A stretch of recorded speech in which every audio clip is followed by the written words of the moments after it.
नाम है मनीषा और मैं आप सभी का स्वागत करती हूँ आपके अपने YouTube चैनल एग्जाम एक्सप्रेस में। तो सपनों के साथ और अपनों के साथ आगे मिल करके इस नए सफर की शुरुआत करते हैं। दोस्तों, आज मैं आप सभी लोगों के लिए एक बहुत ही खास टॉपिक लेकर के आई हूँ, SSC JEE mains preparation strategy. इस वीडियो में मैं पूरा एक एक करके बात करूंगी कि कैसे आपकी प्रिपरेशन स्ट्रेटेजी होनी चाहिए और कैसे आप बहुत ही अच्छा स्कोर कर सकते हैं। और मेरा एसएससी जेईई 2018 में सिलेक्शन हुआ है। ऑल इंडिया रैंक मेरा 15 आया हुआ था और मुझे CPWD डिपार्टमेंट अलॉट किया गया है। और मैं अपनी मेंस की मार्क्स बताना चाहूँ तो आप बोर्ड में देख पा रहे हैं 245 आउट ऑफ 300 मैंने स्कोर किया था, जो कि एक बहुत ही अच्छा स्कोर होता है और आप भी ये अचीव कर सकते हैं। मैं आप लोगों को पूरा प्रॉपर गाइडेंस प्रोवाइड करूंगी कि कैसे आप लोगों को आंसर लिखना चाहिए। तो एक एक करके हम बात करेंगे। और उससे पहले अगर कोई नया बच्चा हमसे जुड़ रहा है तो लाइक करिए, शेयर कर दीजिए दोस्तों के साथ, और चैनल को सब्सक्राइब नहीं किए हैं तो चैनल को सब्सक्राइब कर दीजिए और बेल आइकन प्रेस करना ना भूलें, ताकि जितने भी अपडेट्स और नोटिफिकेशन है वो सबसे पहले आप तक पहुंच सके। और दोस्तों, अगर आप प्रिपरेशन कर रहे हैं DFCCIL की, तो history of Indian railway and DFCCIL मैंने कवर कर लिया है और हैंड रिटन नोट्स के थ्रू मैंने आप लोगों को समझाने की कोशिश की है। और कस्टमर रिलेशनशिप मैनेजमेंट भी मैंने पूरा कंप्लीट करा चुकी हूँ। तो पूरा फ्री ऑफ कॉस्ट ये लेक्चर है, कोई भी चार्जेस आप लोगों से नहीं लिया जाएगा। और PDF मैं अपने टेलीग्राम चैनल में प्रोवाइड कर देती हूँ, जिसका भी लिंक मैंने डिस्क्रिप्शन में दे दिया। तो आप हमारे प्लेलिस्ट से जाकर के भी देख सकते हैं, या फिर वीडियोस का लेक्चर लिंक मैंने डिस्क्रिप्शन में दे दिया है। अब आइए हम एक एक करके बात कर लेते हैं कि कैसे आप लोगों को मेंस की प्रिपरेशन करनी चाहिए और कैसे आप अच्छा स्कोर कर पाएंगे। तो अच्छे से देखिए। और जितने भी स्टूडेंट्स जिनको ये डाउट हो रहा था कि मैम प्री में SSC JEE 2020 प्री पेपर में उतने अच्छे मार्क्स नहीं आए हैं, मार्जिन में है, तो आप बिल्कुल भी टेंशन मत लीजिए। कोई भी आप लोगों को ये सोचने की जरूरत नहीं है, घबराने की जरूरत नहीं है कि अच्छे मार्क्स नहीं आए हैं तो क्या हमारा फाइनल में सिलेक्शन होगा। बिल्कुल आप लोगों का सिलेक्शन होगा, क्योंकि यहाँ पर मेन सबसे ज्यादा इंपॉर्टेंट रोल प्ले करता है।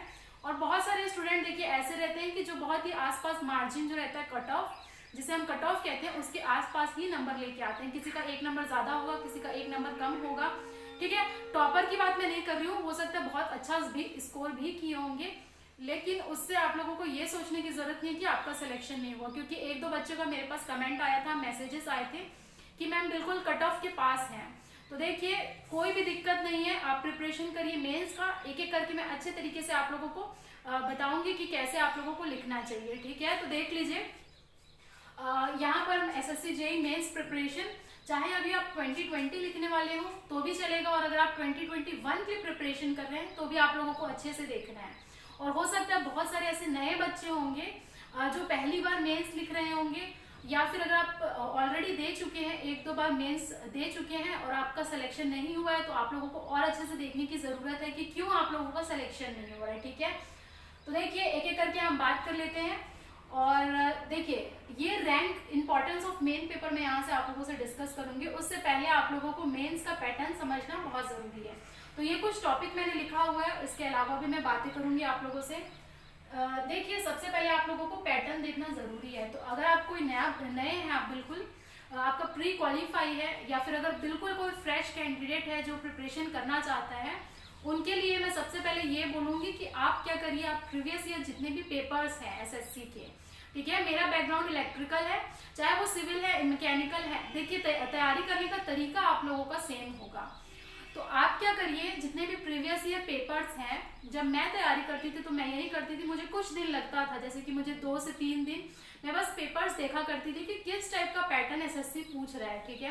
यानी कि थ्योरेटिकल ज्यादा पूछ रहा है कि न्यूमेरिकल ज्यादा पूछ रहा है, या दोनों का कॉम्बिनेशन पूछ रहा है, कि क्या पूछ रहा है। तो इससे आप लोगों को क्या करना है, पूरा गो थ्रू करना है अच्छे तरीके से। आप लोगों को मेंस का पेपर को एनालिसिस करना है, ठीक है। तो आप क्या कर सकते हैं, अगर आपके पास सॉफ्ट कॉपी है, लैपटॉप में अगर है आपका, तो लैपटॉप में आप देख लीजिए ओपन करके। अदरवाइज मैं ये सजेस्ट करूंगी कि आप कोई भी पब्लिकेशन का या तो बुक मंगवा लीजिए, या फिर आप डाउनलोड करके उसका प्रिंट आउट ले लीजिए और अपने स्टडी टेबल में रखा करिए। और मेंस बहुत इंपॉर्टेंट है, इसे आप प्लीज बिल्कुल भी ये मत सोचिए कि नहीं अच्छे से करेंगे तो भी चल जाएगा, बिल्कुल नहीं चलेगा आप लोगों का। तो मैं एक बार आप लोगों को मेंस का पैटर्न पहले डिस्कस कर लेती हूँ, और फिर ये कितना इंपॉर्टेंट रोल प्ले करता है वो हम डिस्कस कर लेंगे, ठीक है। तो यहाँ पर देखिए मैं प्री का बात नहीं कर रही हूँ, प्री का मैं अलग से डिस्कशन करूंगी, अभी हम मेंस पे फोकस करेंगे। तो अच्छे से सुनिएगा पूरा पैटर्न क्या होता है। देखिए सबसे पहला तो ये डिस्क्रिप्टिव पेपर होता है, ठीक है, डिस्क्रिप्टिव पेपर होता है। तो कई हिंदी मीडियम के स्टूडेंट्स होते हैं और उन्हें ये बहुत घबराहट होती है कि मैम हमारा क्वालिफाई हो पाएगा नहीं, या फिर डिप्लोमा वाले स्टूडेंट्स रहते हैं उन्हें ये लगता है कि क्वालिफाई हो पाएगा कि नहीं हो पाएगा। तो बिल्कुल भी आप अपने शांत मन से प्रिपरेशन करिए, अच्छे से प्रिपरेशन करिए, जरूर आप लोगों का सिलेक्शन होगा और इवन स्टूडेंट्स का सिलेक्शन होता भी है, ठीक है। तो ये क्या होता है, डिस्क्रिप्टिव पेपर होता है, बिल्कुल आंसर राइटिंग जैसे आप सेमेस्टर एग्जाम देते हैं, आंसर लिखते हैं, वैसे ही आंसर यहाँ पर भी लिखना होता है। लेकिन आप लोगों को कुछ पॉइंट्स, कुछ चीजों का ध्यान रखना पड़ेगा, ठीक है। डिस्क्रिप्टिव पेपर होता है ये, और इसमें जो मार्क्स होते हैं, देखिए मार्क्स आप लोगों का होता है 300 मार्क्स का, ठीक है। टोटल 300 मार्क्स का आप लोगों का पेपर होता है। और इसमें जो खास बात होती है वो होता है टाइम, ठीक है। तो बहुत सारे लोगों को लगता है 3 घंटे का समय दिया जाता है तो बहुत है। 3 घंटे का समय आप लोगों को नहीं दिया जाएगा, सिर्फ और सिर्फ आप लोगों को 2 घंटे का ही टाइम दिया जाएगा। और इमेजिन करिए कि पूरा 2 घंटे का पेपर, 300 मार्क्स का पेपर आप लोगों को 2 घंटे में कंप्लीट करना है। तो इससे क्या होगा, आप लोगों को बहुत ही ज्यादा प्रैक्टिस करनी पड़ेगी। आप इतना प्रैक्टिस करिए, इतना प्रैक्टिस करिए कि आप लोगों को टाइम कम ना हो। और जब मैं पेपर दे रही थी तो उस समय मेरे पास लगभग कंप्लीट हो गया था और 10 मिनट का टाइम एक्स्ट्रा था, जिसमें मैंने पूरा पेंसिल से मार्जिन किया था। अगर कोई आंसर है तो उसको मैंने बॉक्स में फिल किया था। उसके बाद अगर कोई इंपॉर्टेंट चीज है उसको मैंने अंडरलाइन किया था। तो ये इस तरीके से मेरी प्रैक्टिस थी कि 10 मिनट मुझे एक्स्ट्रा लास्ट में मिल गए थे। तो आप लोगों को भी इतनी प्रैक्टिस करनी चाहिए, ठीक है, समझ में आया। अब जब इसमें आप पेपर देखेंगे तब आप देखेंगे कि मार्क्स का डिस्ट्रीब्यूशन होता है। कई बार 10 नंबर के क्वेश्चन आते हैं, 15 नंबर के भी आते हैं, 20 मार्क्स के भी आते हैं। तो इसीलिए मैं आप लोगों को कह रही हूँ कि सिलेबस ज्यादा नहीं है, देखिए बिल्कुल लिमिटेड सिलेबस है। सबसे पहला जो मेन इंपॉर्टेंट पॉइंट है, आप अपने स्टडी टेबल में सिलेबस प्रिंट करके रख लीजिए, सबसे first important thing. Second important thing कि मेंस का जितने भी पेपर्स हैं प्रीवियस ईयर 5 से 10 साल का, उसको आप प्रिंट आउट करके अपने स्टडी टेबल में रखिए। ये 2 खास जब आप प्रिपरेशन स्टार्ट करेंगे तब आप लोगों को करना है। और मोटिवेटेड रहिए, मार्क्स मार्जिन में है, कट ऑफ में है, कोई दिक्कत नहीं है, ठीक है, समझ में आया। डिस्क्रिप्टिव पेपर है, इसमें आप लोगों को कैलकुलेटर अलाउ किया जाता है, ठीक है। क्योंकि मेंस पेपर क्या होता है, देखिए बिल्कुल डिस्क्रिप्टिव होता है, तो कैलकुलेटर की जरूरत पड़ती है न्यूमेरिकल सॉल्व करने के लिए। प्री में किसी भी तरीके के कैलकुलेटर प्रोवाइड नहीं किया जाता है, ना ही वर्चुअल कैलकुलेटर और ना ही आप लोगों का जो फिजिकल कैलकुलेटर आप यूज करते हैं वो। लेकिन मेंस के पेपर में आप लोगों को डेफिनेटली कैलकुलेटर की जरूरत पड़ेगी। तो जितने भी स्टूडेंट्स हैं जो कैलकुलेटर का फैमिलियर नहीं है, तो आप अभी से प्रैक्टिस करना शुरू करिए, क्योंकि कैलकुलेटर में कमांड होना बहुत जरूरी है। अदरवाइज कमांड नहीं रहेगा तो वहां पर आप क्वेश्चन को सॉल्व नहीं कर पाएंगे। और इसमें ये डाउट रहता है कि कौन सा कैलकुलेटर यूज करें। तो देखिए लिखा रहता है कि बहुत ज्यादा एडवांस्ड और साइंटिफिक नहीं होना चाहिए, लेकिन मेरे पास जो था वो ईएस वाला था, ईएस की सीरीज में जो आता है वो था। और कई बच्चे एमएस का भी यूज कर सकते हैं, तो जो भी आपके पास अवेलेबल है वो आप उससे प्रैक्टिस करिए। मैं अगर अपनी बात करूँ तो मैं ईएस प्रेफर करती थी, क्योंकि उसमें बहुत ही अच्छे से कैलकुलेशन हो जाता था, ठीक है। और कई सेंटर में अलाउ करते हैं, कई सेंटर में अलाउ नहीं भी करते हैं ईएस वाला, लेकिन कोई इशू नहीं है। आपके पास अगर दोनों है तो आप दोनों रखिए। मेरे पास दोनों था तो मैं सेंटर में दोनों लेकर के गई थी, ठीक है। तो कैलकुलेटर अलाउ किया जाता है इसमें नेगेटिव मार्किंग नहीं होती है। देखिए डिस्क्रिप्टिव पेपर है, नो नेगेटिव मार्किंग नहीं होता है, यहां लिख लीजिए, नेगेटिव मार्किंग नहीं होता है। क्योंकि ऑब्जेक्टिव पेपर में होता है 0.25 मार्क्स का नेगेटिव मार्किंग, यहाँ पर कोई भी नेगेटिव मार्किंग नहीं होती है। तो मोस्ट इंपॉर्टेंट आप लोगों को टाइम मैनेजमेंट है और 300 मार्क्स के पेपर हैं। तो ऐसा नहीं होना चाहिए आप लोगों का कि कोई भी क्वेश्चन आप लोगों से छूट जाए, ठीक है। देखिए 245 मेरे मार्क्स आया हुआ था, जिसमें 15 मार्क्स का क्वेश्चन मुझे बिल्कुल नहीं आता था, उसको मैंने स्किप कर दिया था। सिर्फ गिवन डेटा और जो भी फॉर्मूला यूज किया जाता है वो मैंने लिख दिया था। लेकिन उसके अलावा आप देखिए बहुत ही कम नंबर कटे हुए हैं। और पिछले साल का जो पेपर था वो बोथ था, न्यूमेरिकल और थ्योरेटिकल दोनों था, 2018 वाला, ठीक है। तो कुछ इस तरीके का पैटर्न होता है descriptive paper, marks and time duration, calculator, negative marking. और देखिए इसके बाद मैं इंपॉर्टेंट आप लोगों को बताती हूँ इंपॉर्टेंस क्या है मेंस पेपर का। मेंस हमेशा एक रैंक डिसाइडिंग फैक्टर होता है, ठीक है। रैंक डिसाइडिंग फैक्टर कहने का मतलब ये है कि देखिए अगर आप लोगों का रैंक अच्छा आता है तो आप लोगों को जो मन चाहा आप जो भी डिपार्टमेंट चाहेंगे, यानी कि सीट CPWD चाह रहे हैं तो वो अलॉट किया जाएगा, MES अगर आप चाह रहे हैं तो वो अलॉट किया जाएगा। और उसमें क्या होता है आजकल का जो सिनेरियो है, SSC क्या करता है डॉक्यूमेंट वेरिफिकेशन के लिए 3 टाइम्स कैंडिडेट को कॉल करता है, ठीक है। 3 टाइम्स कैंडिडेट को कॉल किया जाता है, यानी कि एक सीट पे 3 लोगों को बुलाया जाता है और डॉक्यूमेंट वेरीफाई कराया जाता है। फिर उसके बाद जो फाइनल रिजल्ट बनता है वो क्या होता है, उनमें से 3 में से किसी एक को सेलेक्ट किया जाता है जिसका मार्क्स अच्छा है, ठीक है।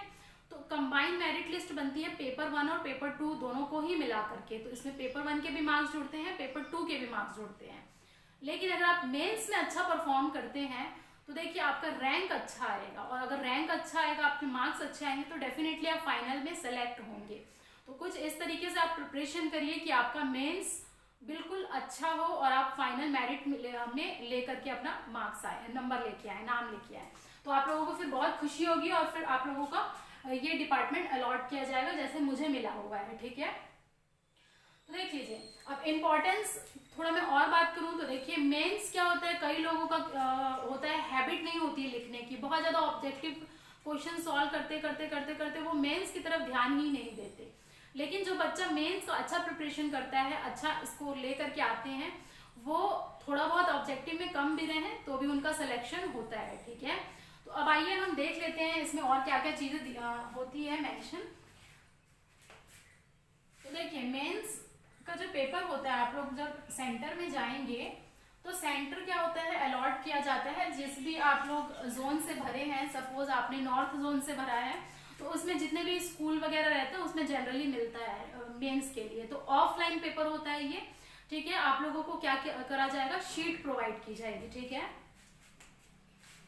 फर्स्ट इसमें 32 पेजेस का आंसर शीट होता है।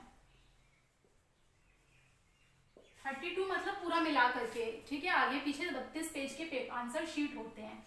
और सेकंड ये लाइनिंग वाला होता है, ठीक है, ब्लैंक नहीं होता है, लाइनिंग वाला पेपर होता है ऐसा, ठीक है।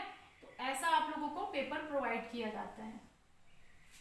तो आप लोगों को जब भी प्रैक्टिस करें आप तो इस टाइप के पेपर को यूज करके प्रैक्टिस करें। तो 32 पेज का आप लोगों को मिलता है आंसर शीट, इसमें आप लोगों को लिखना होता है। और एक क्वेश्चन पेपर होता है, क्वेश्चन पेपर होता है जिसमें पार्ट ए, पार्ट बी और पार्ट सी करके लिखा होता है। जब आप पेपर को डाउनलोड करेंगे तब उसमें देखेंगे पार्ट ए बी सी लिखा रहेगा, जिसमें पार्ट ए होता है सिविल का, ठीक है, पार्ट बी में होता है इलेक्ट्रिकल का और पार्ट सी में होता है मैकेनिकल का। तो बिल्कुल पेपर देख के आप घबराइए मत कि मेरा ब्रांच तो इलेक्ट्रिकल है, उसमें क्वेश्चन तो सिविल का दिख रहा है या मैकेनिकल का दिख रहा है। बिल्कुल नहीं, एक साथ कंबाइन होकर पेपर आप लोगों को मिलता है उसमें। और बड़े A4 शीट के पेपर में आप लोगों को क्वेश्चन पेपर दिया जाएगा और उसके सामने जो है आप लोगों को पूरा इंस्ट्रक्शन लिखा होगा। तो जो सबसे मोस्ट इम्पॉर्टेंट जो स्टूडेंट गलती करते हैं वो इंस्ट्रक्शन अच्छे से नहीं पढ़ते हैं। इवन जब आप पेपर को डाउनलोड करेंगे तो वहां पर जो इंस्ट्रक्शन लिखा रहेगा हिंदी और इंग्लिश दोनों में ही, उसको आप एक एक करके पढ़िए, लाइन बाय लाइन आप अच्छे से पढ़िए। और ये हैबिट आप लोगों को एग्जाम सेंटर में भी फॉलो करना है। तो एग्जाम सेंटर में आप लोग का जो भी टाइम है उससे कम आप आधे घंटे पहले रिपोर्ट कर लीजिए। इससे आप लोगों को क्या होंगे, आराम से थोड़ा सा टाइम मिलेगा रेस्ट करने का, फिर पेपर दीजिएगा। तो इस तरीके का आप लोगों को पैटर्न आता है, 32 पेज आता है। इसमें कोई भी आप लोगों को सप्लीमेंट्री प्रोवाइड नहीं की जाती है, ठीक है, एक्स्ट्रा शीट आप लोगों को नहीं मिलता है। ये भी आप लोगों को खास ध्यान रखना है, ठीक है। फिर आप लोगों को कितना कितना लिखना चाहिए, सपोज 10 नंबर में कितने लिखने चाहिए, 15 में कितने लिखने चाहिए, 20 में कितने लिखने चाहिए, वो मैं अभी आप लोगों से डिस्कस करूंगी। तो ये हो गया आप लोगों का क्वेश्चन पेपर। जो और मोस्ट इम्पॉर्टेंट चीजें हैं वो मैं आप लोगों को बता देती हूँ। देखिए पेन, तो बच्चों का डाउट रहता है कि कौन सा पेन यूज करें, ब्लैक करें या ब्लू करें। देखिए आप कोई भी पेन यूज कर सकते हैं, कोई दिक्कत नहीं है। लेकिन जो मैं रिकमेंड करूंगी आप जनरली ब्लू पेन यूज करिए, आप ब्लैक भी कर सकते हैं। लेकिन जब मैं आंसर लिखती थी तो देखिए 2 घंटे के पेपर में आप लोगों को बार बार बदल के पेन लिखने का टाइम नहीं बचता है। तो ब्लू पेन आप यूज कर सकते हैं या फिर ब्लैक पेन यूज कर सकते हैं, जो भी आप लिखना पसंद करते हैं। लास्ट में जो इंपॉर्टेंट हेडिंग रहती है या फिर आपको अंडरलाइन करना है वो आप ब्लैक पेन से कर लीजिए, और डायग्राम आप ब्लैक पेन से बना लीजिए। इसमें क्या होगा, डायग्राम आप हैबिट डालिए, क्योंकि पेंसिल से क्या होता है बहुत समय तक रखा हुआ रहता है पेपर हमारा, तो थोड़ा हाईलाइट थोड़ा सा क्या हो जाता है, पेंसिल से चीजें मिटने लगती है, धुंधला हो जाता है। तो ये मैं रिकमेंड करूंगी कि आप ब्लैक पेन से डायग्राम बनाएं और ब्लू पेन से आप अपनी पूरी आंसर राइटिंग लिखिए। आप दोनों से लिख सकते हैं, लेकिन जो मैं फॉलो करती थी वो मैं आप लोगों को शेयर कर रही हूँ। उसके बाद पेंसिल भी यूज कर सकते हैं, ठीक है, पेंसिल भी यूज कर सकते हैं, लेकिन ये चीज मैं नहीं फॉलो करती थी, पेंसिल इतना यूज करने का टाइम नहीं रहता था। लास्ट में जब मेरे पास 10 मिनट का टाइमिंग था, तब मैं एक आंसर के बाद जब कंप्लीट हो गया उसके बाद मैंने 2 मार्जिन खींच लिया, फिर सेकंड लिखा। तो देख लीजिए, पेन आप ब्लू भी यूज कर सकते हैं, ब्लैक भी यूज कर सकते हैं, दोनों यूज कर सकते हैं, कोई दिक्कत नहीं है। लेकिन क्योंकि टाइम बहुत कम रहता है तो मैं ये रिकमेंड करूंगी कि एक ही पेन आप यूज करें और ब्लैक पेन से आप अपना डायग्राम बना लें। और द मोस्ट इंपॉर्टेंट चीज कि आप डायग्राम का जितना ज्यादा प्रैक्टिस कर सकते हैं उतना ज्यादा आप प्रैक्टिस करिए, क्योंकि सिर्फ आप अगर आंसर लिख करके आएंगे थ्योरेटिकल तो कभी भी आप लोगों को फुल मार्क्स नहीं मिलेंगे। तो जब मैं प्रैक्टिस करती थी, बहुत सारे ऐसे डायग्राम होते थे, जैसे हमारा इंस्ट्रूमेंटेशन का सब्जेक्ट होता है मेजरमेंट का, उसमें बहुत ज्यादा डायग्राम्स होते हैं, तो एक एक डायग्राम आप लोगों को अच्छे से प्रैक्टिस करनी है, ठीक है। तो डायग्राम पे आप लोगों को मेनली फोकस करना है और उसका अच्छे से आप लोगों को लेबलिंग करना है। तो ये इंपॉर्टेंट इंस्ट्रक्शन है आप लोगों के लिए। उसके बाद न्यूमेरिकल आप ज्यादा से ज्यादा प्रैक्टिस करिए, अभी आप लोग के पास टाइम बहुत कम है, तो जितना ज्यादा हो सकते हैं न्यूमेरिकल भी प्रैक्टिस करिए, क्योंकि पेज के बीच में आपको काटा पीटी नहीं करना है। खास करके कुछ शुरू के पन्नों में आप लोगों को बिल्कुल साफ सुथरा लिखना, और हैंड राइटिंग पे आप खास करके अभी ध्यान दीजिए, क्योंकि जो चेक करते हैं वो क्या होते हैं, थोड़े से ओल्ड होते हैं, तो उन्हें राइटिंग और साफ सुथरा देखना ज्यादा पसंद होता है, ठीक है। तो थोड़ा बहुत आपको कहीं मिस्टेक भी होगा वो अनअवॉइडेबल होता है, ठीक है, उसको वो अवॉइड कर देते हैं वो लोग, ठीक है। तो पेंसिल आप यूज करिए, कैलकुलेटर मैंने बता दिया, पेन आप कोई भी यूज कर सकते हैं, पेंसिल आप लोगों को ज्यादा यूज करने की जरूरत नहीं है। डायग्राम इंपॉर्टेंट है और डायग्राम आप पेन से बना सकते हैं, ठीक है, पेन से आप बना सकते हैं। उसके बाद जो आता है लैंग्वेज, तो लैंग्वेज में लिखा रहता है वहां पर आप किसी भी एक, या तो इंग्लिश में लिख रहे हैं तो इंग्लिश में लिखिए, हिंदी में लिख रहे हैं तो हिंदी में लिखिए, बीच बीच में आप कभी हिंदी कभी इंग्लिश, एक आंसर कभी आपने इंग्लिश में लिखा, एक आंसर कभी हिंदी में लिखा, ऐसा बिल्कुल नहीं करना है, अदरवाइज आप लोगों का पूरा कट कर दिया जाएगा। अगर आप इंग्लिश में लिख रहे हैं तो पूरा कोशिश करिए, कोशिश नहीं, आप लोग को लिखना ही है, पूरा इंग्लिश में लिखिए। और हिंदी मीडियम वाले अगर हिंदी में लिख रहे हैं तो हिंदी में लिखिए, जो एक आध टर्म जैसे कोई इंग्लिश का आता है भले वो आप यूज कर सकते हैं, लेकिन प्रिफर करिए कि एक ही लैंग्वेज में आप उस आंसर को लिखें। और उससे भी इम्पोर्टेंट चीज ये है कि आप एक सीक्वेंस मेंटेन करके चलिए, और क्वेश्चन को आपको ऐसा सेलेक्ट करना है। देखिए, पूरे क्वेश्चन तो अटेम्प्ट करने नहीं होते हैं आप लोगों को, जैसे कि मान लीजिए 6 क्वेश्चन है, उसमें से 5 अटेम्प्ट करना होता है फॉर एग्जाम्पल, तो उस क्वेश्चन को अटेम्प्ट करिए जिसमें आप मैक्सिमम क्वेश्चन अटेम्प्ट कर पाए, ठीक है। ऐसा नहीं होना चाहिए कि कुछ पार्ट उसका कुछ पार्ट इसका ऐसे लिख रहे हैं। सपोज क्वेश्चन 1 है, क्वेश्चन 1 में आप लोगों को 4 क्वेश्चन पूछा गया है ABCD, तो उसको एक सीक्वेंस में आप अटेम्प्ट करिए। ऐसा नहीं है कि फर्स्ट का A पार्ट कर लिए, फिर सेकंड का B पार्ट कर लिए, फिर थर्ड क्वेश्चन का C पार्ट कर लिए, बिल्कुल ऐसा नहीं करना है, ऐसे रॉन्ग इंप्रेशन पड़ता है। तो क्वेश्चन 1 अगर आपने अटेम्प्ट किया है तो उसका चारों पार्ट आप सीक्वेंस से लिख लीजिए। अगर आपको नहीं आता है कोई, तो उसको PTO पेज को प्लीज टर्न ओवर करके लिख दीजिए, ठीक है। फिर सेकंड क्वेश्चन को अटेम्प्ट करिए, उसका ABCD पार्ट को खत्म करिए, फिर थर्ड को लिखिए, फिर उसका ABCD पार्ट को खत्म करिए। ऐसे आप लोगों को पूरा मेंस का पेपर लिखना है। और ये कब आएगा, ये आपको मेंस के जब प्रैक्टिस करेंगे ज्यादा से ज्यादा, तभी आप लोगों को आएगा, ठीक है। और कुछ खास बात मैं आप लोगों को और अभी शेयर करती हूँ, देखिए। तो ये अब मैं मिटा देती हूँ यहाँ पर। तो आप लोगों को भी अंडर टॉप 10 और टॉप 20 रैंक लेकर के आना है और स्कोर करना है मैक्सिमम से मैक्सिमम, ताकि आप लोगों को फाइनल मेरिट लिस्ट में नाम लेकर के आए। अदरवाइज आप लोगों को फाइनल में नहीं होता है सिलेक्शन, तो बहुत ज्यादा दुख होता है। और इस चीज का आप लोगों को ध्यान रखना है कि मेंस में आपको ज्यादा से ज्यादा स्कोर करना है। अगर मेरे मार्क्स 245 आए हैं आउट ऑफ 300, तो मैं जो स्टूडेंट को पढ़ाती हूँ या फिर जो स्टूडेंट मुझसे पढ़ते हैं उनका कम से कम मेरे से ज्यादा आना चाहिए, ठीक है। इतनी प्रैक्टिस आप लोगों को रखनी है। अब इम्पोर्टेंट और चीजें हैं कुछ, उसका आप लोगों को खास ध्यान देना है। देखिए जैसे कि मान लीजिए क्वेश्चन 1 है, तो मैं कैसे लिखती थी, जो ये हमारा पेज है, सपोज ये मैंने पेज बना लिया, रूल्ड वाला पेज होता है, तो ये आप लोगों का कुछ ऊपर से मार्जिन आता है जो बिल्कुल सादा रहता है, उसको आपको नहीं छूना है, ठीक है, उसको हटा दीजिए यहाँ से। फिर क्वेश्चन 1 हमेशा मैं बीचों बीच क्वेश्चन लिखा करती थी, ठीक है, देख लीजिए। सपोज क्वेश्चन नंबर 1 का आप कौन सा सॉल्व करने जा रहे हैं, क्वेश्चन नंबर 1 का पार्ट ए, फिर आप लिख लीजिए आंसर। तो इससे क्या होगा, आपको जब भी क्वेश्चन एग्जामिनर चेक करेगा तुरंत टॉप में दिखेगा कि हाँ आपने क्वेश्चन नंबर 1 को सॉल्व किया, उसका पार्ट आपने ए सॉल्व किया है।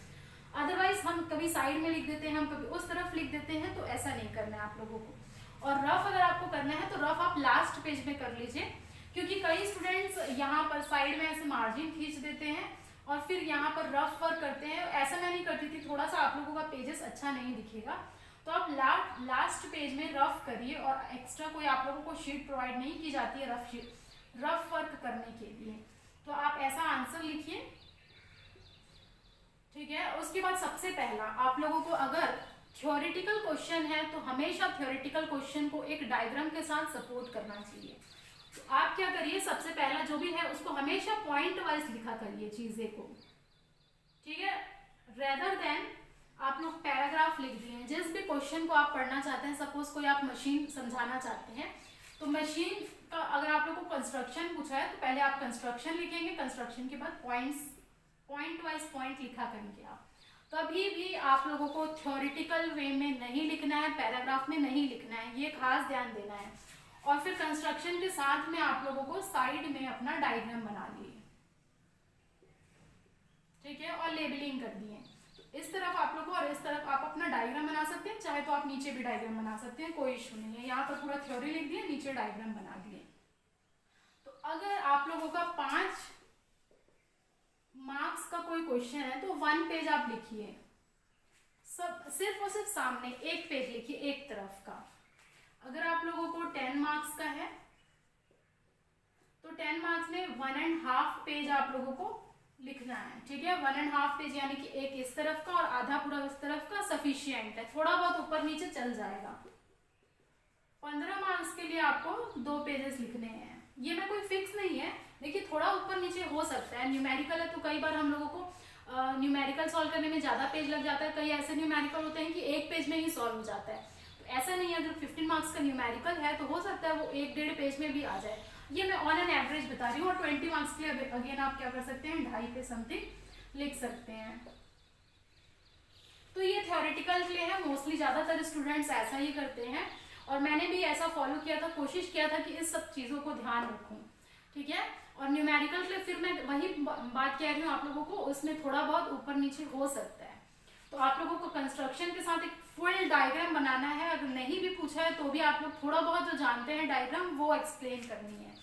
और सेकंड इंपॉर्टेंट चीज़ ये है कि जब भी आप लोगों को क्लासिफिकेशन पूछता है, ठीक है, सपोज इस क्वेश्चन में आप लोगों को क्लासिफिकेशन पूछा कि क्लासिफिकेशन आप बताइए कितने टाइप के आपके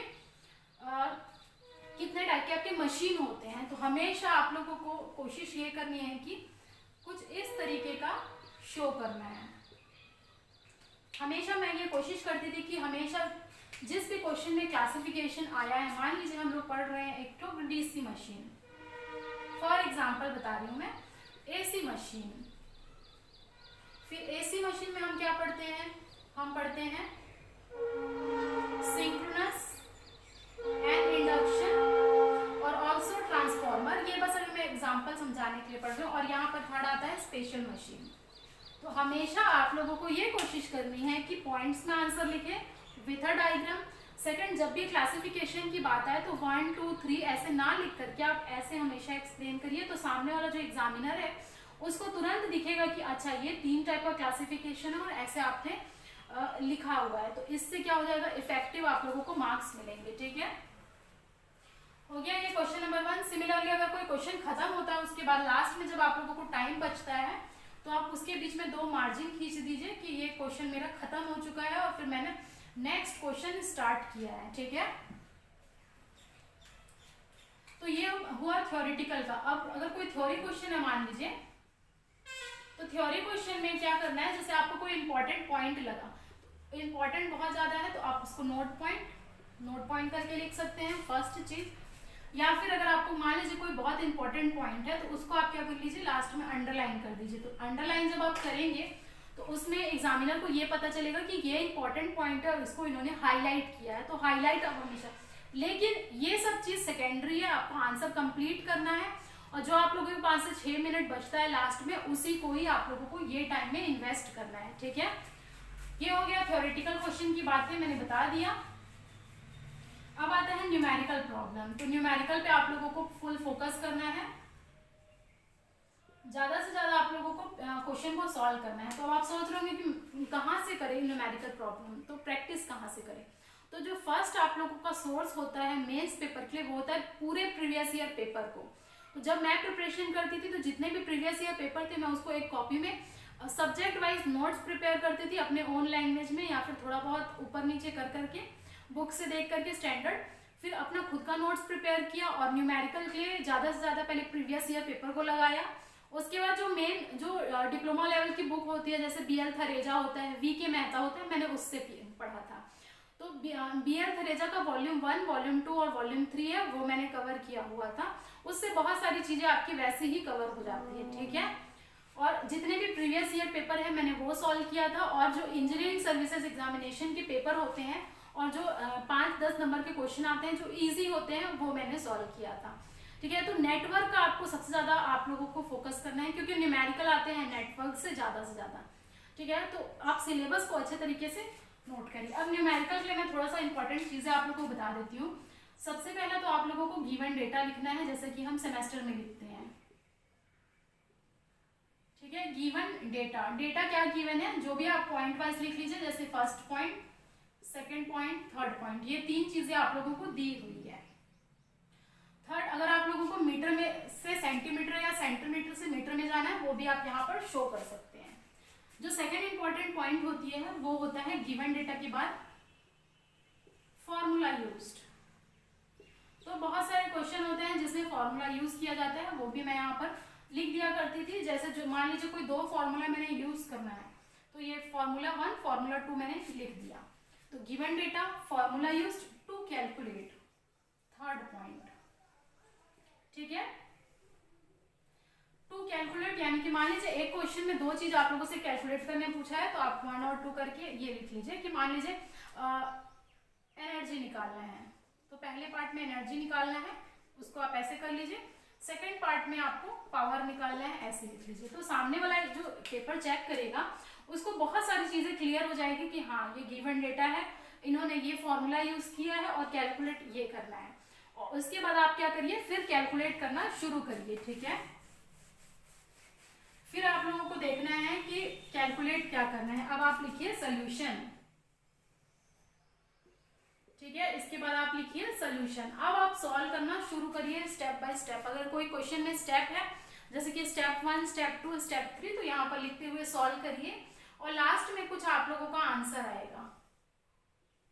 तो आंसर आएगा, उसको आप बॉक्स में फिल कर सकते हैं, अदरवाइज आपको लास्ट में एक बॉक्स बनाना है आंसर्स लिख करके। और आंसर मान लीजिए आपका 2 का जैसे पूछा हुआ था, तो फर्स्ट पार्ट में सेकेंड पार्ट मान लीजिए एनर्जी कितना आया था, एनर्जी आया था 2, मान लीजिए जूल आया, तो ऐसे आप आंसर लिख दीजिए। पावर कितना आया, मान लीजिए 5 वॉट आया, फॉर एग्जांपल।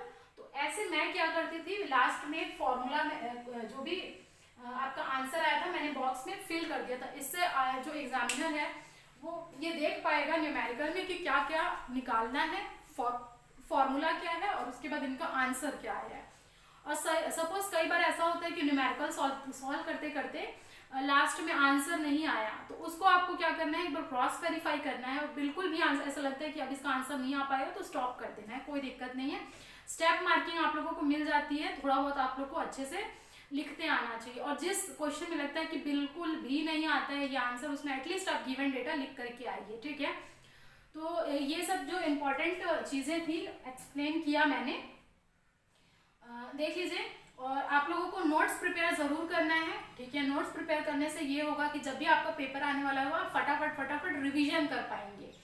तो नोट्स अच्छे से प्रिपेयर करिए, फॉर्मूला बहुत ज़्यादा याद करके रखिए आप, और डायग्राम बहुत ज़्यादा प्रैक्टिस करके रखिए, और हैंड राइटिंग पे थोड़ा ज़्यादा फोकस करना है, टाइम मैनेजमेंट पे ज़्यादा फोकस करना है। तो ये सारी चीज़ें मैं फॉलो करती थी और फिर अच्छा स्कोर मैंने किया हुआ है। और जितने भी स्टूडेंट्स हैं जो प्रिपरेशन करते हैं वो इस तरीके का स्ट्रेटेजी फॉलो करते हैं। और एक चीज़ मैं और बताना चाहूँगी आप लोगों को कि जैसे मेरा एग्ज़ाम था, एग्जामिनेशन में मेरे अच्छी खासी प्रैक्टिस थी। और क्या हुआ कि जैसे पेपर 29 दिसंबर को था मेरा 2019 में, उसके 3 दिन पहले ही मेरी दादी जी की ग्रैंड मदर एक्सपायर कर गई, और बहुत I was very fond of my grand mother. तो हुआ क्या था, तो ये सब देखिए आते रहता है चीज़ें। 3 दिन बाद पेपर था, तो उसको आप लोगों को चाहे कोई भी सिचुएशन हो, चाहे कितनी बुरी सी बुरी सिचुएशन हो, अगर आप प्रिपरेशन किए हैं तो लास्ट में आप लोगों को हार नहीं मानना है, ठीक है। सेंटर पे जाना है, अच्छे तरीके से प्रिपरेशन करनी है, और बहुत जी जान लगा करके पूरी फोकस करनी है। तो चाहे कितनी भी नेगेटिव सिचुएशन आए, चाहे कितनी भी बुरी से बुरी सिचुएशन आए, कंडीशन कुछ भी हो, आप लोगों को पढ़ाई करनी है, और ज़्यादा से ज़्यादा मेंस पे आप लोगों को फोकस करना है। देखिए बहुत ही अच्छा एसएससी का ऑर्गेनाइजेशन है और डिपार्टमेंट मिलता है, तो इसे आप एंजॉय करेंगे।